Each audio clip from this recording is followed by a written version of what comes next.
Marlin rifles helped settle the American frontier, then nearly got run into the ground by corporate suits. Over the years, it built everything from saddle-ready 45-70 thumpers to thundering big-bore brush guns to rimfires that taught generations how to shoot. This wasn't the brand that coasted on hype. It earned its reputation in the field. But how does a name that defined lever guns go from being a big cowboy icon to a boardroom casualty, and eventually claw its way back stronger than ever?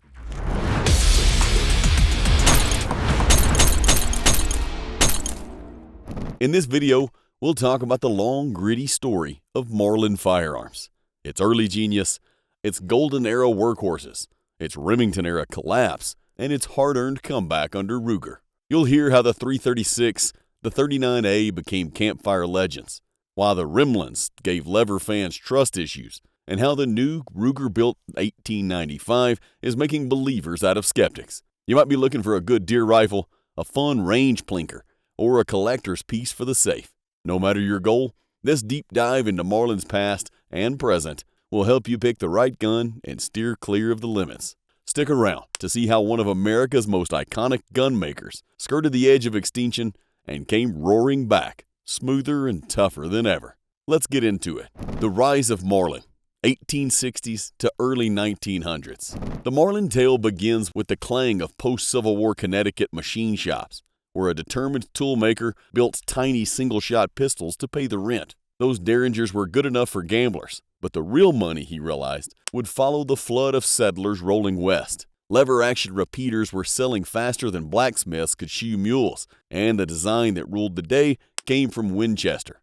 Rather than copy it outright, Marlin engineers built their own solid top receiver that ejected to the side. That small tweak meant grit and snow could no longer pour straight down into the Bolt Raceway. The first rifle to use the idea, the Model 1881, arrived when a buffalo hunter still saw more open prairie than fence post. It chambered full-charge 45-70 government loads and sold for about $23, roughly $700 in modern buying power. Ranchers paid gladly because it survived saddle scabbards, Dakota sleet, and black powder fouling. It also fed reliably even with cartridges that had been bouncing around in coat pockets for weeks. Hunters wanted rifles that worked as hard as they did, and Marlin delivered. As the frontier shrank, new frames quickly followed. The lighter Model 1888, then the smoother Model 1889, and finally the Model 1893, which accepted the brand new 30-30 smokeless round. That rifle, the forerunner of the later 336, cost just under $14 in catalog form. Yet local dealers demanded $3 more thanks to feverish demand. Production climbed into six figures. By 1900, Marlin had exported rifles to Canada, South Africa, and Australia. Annie Oakley used one version of the tiny Model 1891 rimfire in her exhibition work, drilling coins tossed into the air. Newspapers printed the trick shots. Hunters noticed. Sales grew. Those years welded Marlin's reputation for hard-use rifles that asked little care in return. Golden Age models. From World War I through the late 60s, Marlin refined 5 rifles that many shooters still rank among the best ever built. Ask any campfire crowd, and the same half-dozen letters pop up. 39A, 336, 60, 1894, and 444. The Model 39A appeared in 1922 as a takedown .22 that could swallow short, long, and long rifle interchangeably. A young hunter paid $31 during the Great Depression for a rifle he could break in half and stuff under a truck seat. 80 years later, the same gun, if well kept, trades for $900 or more, proof of how well those forged parts wear. It's also the only lever-action rimfire still approved for NRA competition, and generations of small game hunters learned trigger discipline behind its curved steel lever. Introduced in 1948, the Model 336 arrived with a round bolt, a new coil spring hammer, and micro-groove rifling that cut down on fouling. Opening MSRP was $74, and the first-year run sold out before Thanksgiving. Today, a walnut-stocked 336 in the evergreen 3030 walks out of gun shows for $900 to $1,100. While rarer chamberings like 35 Remington or 32 Special can hit $14. Some even argue the 35 is the best of the bunch, with a loyal following that swears by its deep woods knockdown. No rifle filled more squirrel pans than the Model 60 semi-auto rimfire. Released in 1960 at $59, it featured an aluminum receiver and a 14-round tube. The low price and 17-inch pull rod earned it a place in farm pickups nationwide. More than 11 million were built before production stopped in 2020. Even after the shutdown, a clean Mayfield, Kentucky rifle still sells for $180 to $220. Its stamped parts and light trigger don't win beauty contest, but it just plain ran, and that's what mattered. Lever lovers who reload straight-wall magnums cherish the 1894. Early post-war versions came in 25-20, 32-20, and 44-40. But the modern pistol round renaissance started in 1969 when Marlin rechambered the short action for .44 Magnum. The gun cost $114 then. An unfired example now reaches $1,300. Cowboy action competitors favor the .357 model because it cycles 38 special wad cutters like butter, and its mild recoil lets them hammer 10-shot strings in seconds. Big bore fans point to 1965 when the company pulled a 1-in-38 twist barrel blank, cut 6 micro grooves, and birthed the Model 444. It launched a 240-grain, 44-caliber slug at 2,400 feet per second, eclipsing the 45-70 loads of the day. Early guns wore 24-inch barrels and straight stocks. Later ones switched to a pistol grip and 22-inch tubes. A first-year 444 with original sights routinely brings $1,500 now. These rifles formed the backbone of Marlin's golden era, each filling a niche: tiny game, whitetails, plinking, cowboy matches, and heavy timber elk. Together they proved that a solid top-lever gun could thrive well after repeating bolt rifles took over the deer woods. The dark years, 2007 to 2020. The script flipped in 2007 when new corporate owners folded Marlin into a larger conglomerate. Accounting teams decided North Haven labor costs were too high, so assembly lines were yanked out and hauled to Ilion, New York. Half-machined receivers rode pallet jacks along barrels and wax paper sleeves. Many veteran machinists chose retirement rather than relocation, and the new crew faced a crash course in lever gun quirks. The result? A factory floor full of people who didn't grow up building these rifles, trying to meet quotas they barely understood. Production quotas remained aggressive. One finished rifle every 150 seconds on some pods, and tolerance stacks ballooned. Reports poured in of extractors that snapped, stocks that split after a single box of ammo, and front sights canted so far the rear buckhorn ran out of windage. Internet forums created a new noun, a Remlin, to describe the gun problems. Some guns wouldn't feed Lever Evolution ammo without jamming. Others shipped with bore tool marks still visible from the crown. A few even had hammer notches misaligned, leading to unsafe half-cocked engagements. Gunsmiths started charging extra just to de-Remlin a factory-fresh rifle. Serial numbers beginning with MR became a red flag. Shoppers flipped rifles upside down, hunting for crooked dovetails before handing over cash. A new 336W that once sold for $499 was discounted to $399 just to move inventory. One sporting good chain quietly returned an entire pallet when 3 rifles from the same case locked halfway through their first lever stroke. Quality did show signs of life around 2017.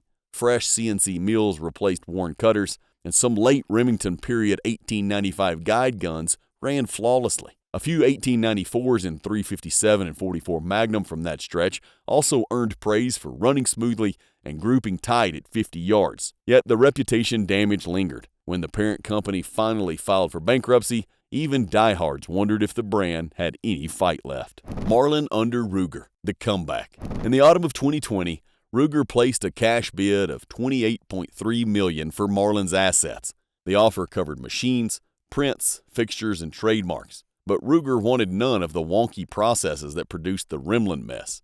Everything salvageable went south to Mayodan, North Carolina, where engineers stripped jigs back to bare casings, wrote new control plans, and treated lever gun dimensions with the same rigor Ruger applies to precision bolt rifles. They even re-evaluated legacy chamber specs and tooling life cycles to ensure better longevity across models. No shortcuts, no guesswork, just clean engineering from the ground up. 18 months later, the first Ruger-built Marlin appeared. The 1895 SBL in 4570 Government, priced at $1,399. Laminated furniture, stainless receiver, 6-round tube, threaded muzzle, and a 23-slot Picatinny rail, features aimed at modern hunters who wanted zero suppressor-ready rifles on 50-yard ranges before slogging into Alaska alder thickets. Cycle the lever, and you feel polished cam surfaces and nickel-plated bolt that glides without the old buzz of tool chatter. Even the loading gate tension feels right. Firm, but not finger-shredding, and the bolt lockup has a satisfyingly secure thunk that feels more like a bank vault than a lever gun. Range reports flooded in. Many shooters used Hornady's 325-grain flex-tip load. 3-shot clusters under 1.5 inches at 100 yards were common, and sub-inch groups appeared often enough to prove it wasn't a fluke. Recoil, while still lively, felt less abrupt thanks to the rifle's 8-pound scoped weight and a thin but dense recoil pad. Owners noted bores that required a handful of copper solvent passes on break-in, yet fouling steadied quickly. Others praised the improved extractor geometry, which seemed to eject even sticky brass with less effort. Ruger followed with the 336 Classic at $1,239. Blued steel, black walnut, white line spacer, no rail. As traditional a deer rifle as you can sling over a plaid coat. Next arrived the 1894C in 357 Magnum and the 1894 in 44 Magnum, each listing for a hair under $1,350. Demand dwarfed supply. Overnight auctions broke $2,000. The 357 in particular drew heat from cowboy action shooters and revolver match enthusiasts who appreciated the rifle's uncanny ability to run 38 special target loads without hiccup. Fit and finish were better than late-period Remlins, though not flawless. A few rifles shipped with 6+ pound triggers or faint machining rings near the muzzle crown. New owners posted pictures of mag tube polish lines. Yet, when problems surfaced, Ruger sent prepaid boxes, turned repairs quickly, and shipped free swag for the trouble. Some even reported getting upgraded parts in return, new extractors, polished triggers, and tweaked carriers at no cost. The new actions also digested modern ammunition without the old hang-ups. Lever evolution, hammer down, and boutique flat-nose monolithics ran in both short and long frames. Suppressor nuts appreciated the factory 11/16 and 24 threads on 4570 trappers, and guide outfitters liked the stainless finish that brushed clean after salt spray boat rides. Hunters also noted that feeding full-pressure hand loads, including 405-grain hard cast and hot 300-grain JHPs, caused no deformation or peening in bolt faces, something the Remlin-era guns couldn't always claim. Ruger's deliberate rollout, low volume, relentless inspection regained trust. Forums once filled with photos of crooked front sights now show groups of 3 touching holes. Ruger hasn't resolved every cosmetic nit, but the guns function. Owners who once hoarded JM rifles for fear of nothing new could compare are buying current production for daily use and leaving the vintage guns in the safe. Choosing a Marlin today. Where does that leave the enthusiast circling the show table or browsing online listings near midnight? 3 clear lanes appear, each with its own price band. For lore seekers, the pre-safety JM rifle scratches the itch. Expect to lay down at least $900 for a straight grip 336 and 30-30, $1,200 for a tidy 1894 and 357, and more than $1,000 for a 39A Mountie with factory sights intact. A first-year Model 60 rimfire in excellent shape can still be had for $200, though clean examples move fast. Plan another $100 for spring kit if the trigger feels like lifting dumbbells. Bargain hunters scan Remlin racks. There are deals hiding in that rough patch of history, particularly rifles assembled after 2015 when tooling improved. Post-2015 serial numbers begin with RM instead of MR. Scan the muzzle for clean crown edges. Cycle the lever for smooth bolt glide, and confirm the fore-end doesn't rattle. Street prices hover between $500 and $700. Factor in an extra $100 if you'll swap the trigger or loading gate. Shooters craving warranty support and ready-to-hunt accuracy choose Ruger production. Yes, the out-the-door bill climbs past 4 figures, but you received forged receivers, modern steel, and a company that still answers phones.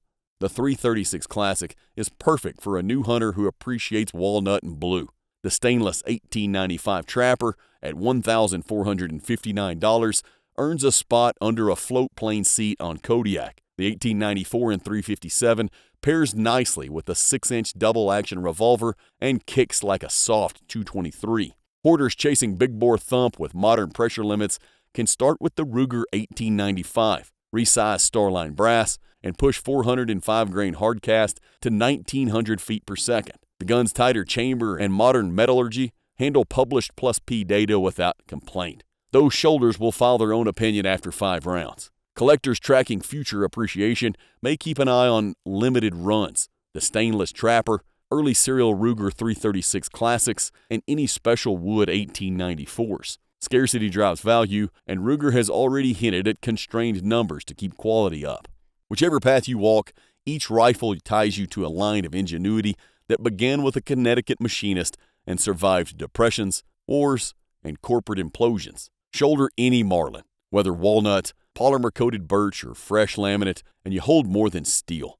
You grip a century and a half of deer camp stories, a tunnel of rifling that carried settlers west, and a lever waiting for its next snap forward. Load it, listen to the gate click shut, and write your own chapter. And that's all I have for you in this video. We've walked through the full saga of Marlin Firearms, its roots, its rise, its near death, and its rugged return. Whether you're chasing a pre-safety JM336, fixing up a Remlin, or finally pulling the trigger on a Ruger-made 1895 Trapper, there's a Marlin out there with your name on it. So tell us, which Marlin grabbed your attention? Was it the old-school cowboy classic or the slick new stainless version Ruger's putting out? And hey, if you're into these kind of deep dives, should we tackle another brand next? Maybe take a look at what went down with Colt. Drop your thoughts in the comments, give us a like, share it with your shooting crew, and hit that subscribe button. Don't forget the bell icon too so you don't miss out on the next one. Thanks for watching.